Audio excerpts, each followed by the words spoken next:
High বন্ধুরা, শুভ দুপুর। রান্না হচ্ছে, দেখো রিয়াঙ্কা রান্না করছে। আজকে একটা ভালো কথা শুনলাম, শুনে খুব ভালো লাগলো। কথাটা হলো, কর্তামশাই সব দিন আমি শুনে আসছি একটাই কথা, আমার হাতের রান্না মাংস ছাড়া আর কারোর হাতে ভালো মাংস রান্না খায় না। কোনো বিয়ে বাড়ি, অনুষ্ঠান বাড়ি, কোনো কুটুম বাড়ি গেলে মাংস খায় না। একটাই কথা বলে যে আমি মাংস রান্না করলে সেটাই নাকি ও ভালো লাগে, আর সেই মাংসটাই ভালো খায়। আর একটা দিদি আছে ওর, আর একজন দিদি আছে, সেই দিদির হাতেই মাংসটা ভালো খায়। আজকে একটা কথা বললো, কথাটা শুনে খুব ভালো লাগলো। বলছে রিয়াঙ্কার রান্না করা মাংসও নাকি ওর খুব ভালো লাগে।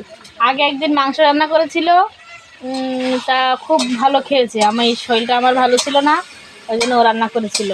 ভাবছিলাম কেমন হবে কেমন হবে, এতদিন বলিনি, আজকে বলছে, আজকে মাংস নিয়ে এসছে। বলছে আমি রান্না করতে যাচ্ছিলাম, তা বলছে রিয়াঙ্কা রান্না করুক।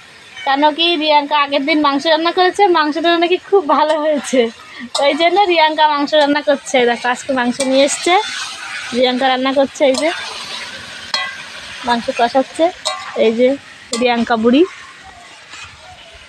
বুঝলে বন্ধুরা, শুনে কথাটা শুনে খুব ভালো লাগলো, তাই জন্য ঠিক আছে বললাম তাহলে তুমিই রান্না করো।